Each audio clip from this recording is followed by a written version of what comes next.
Towards the back, yeah, like that. Voters deposit their mail-in ballots at a drop-off box inside the Fairfax County, Virginia Government Center. But many voters will trust the U.S. Postal Service to get their ballots to county officials on time.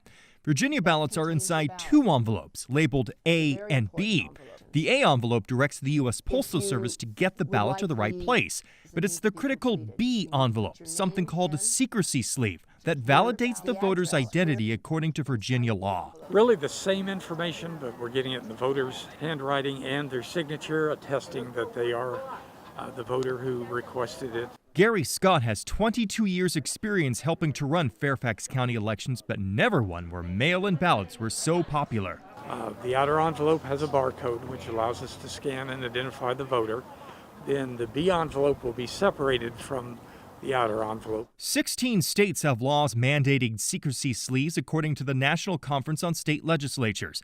Ballots without the sleeves are called naked ballots. They were the target of a September lawsuit in election battleground Pennsylvania. Democrats sued the Republican legislature trying to change a law it passed and allowed naked ballots to be counted.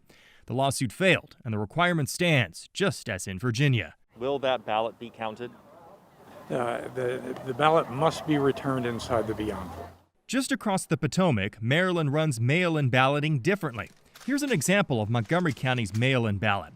Only one sleeve is used that serves as both a place for a voter to sign and for U.S. Postal Service to deliver. But we discovered a flaw. We spotted it first upon inspecting the ballot in daylight. But also under good interior lighting, you can press your fingers down on the single envelope and see who a person voted for or didn't vote for in the presidential race. It's difficult to see on camera, but much easier to spot with your own eyes in person. Put simply, anybody handling your Maryland ballot, from somebody in your home to a Postal Service employee, can see who you voted for. We alerted Maryland's Board of Elections, which responded with a statement. Opening a second envelope adds time to the canvassing process, and the decision was made over 15 years ago to stop using the secrecy envelope. D.C.'s Board of Elections tells us it is providing the secrecy sleeve that goes into the envelope. However, we will also process and count naked ballots that are returned without the sleeve. It also adds a warning. The ballot is meant to stick out a little bit from the sleeve. Do not fold the ballot to make it fit.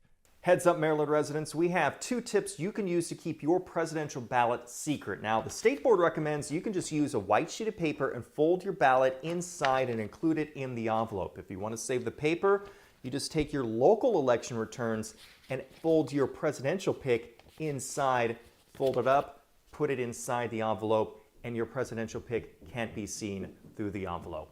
I'm Nathan Baca with the WSN9 Voter Access Team.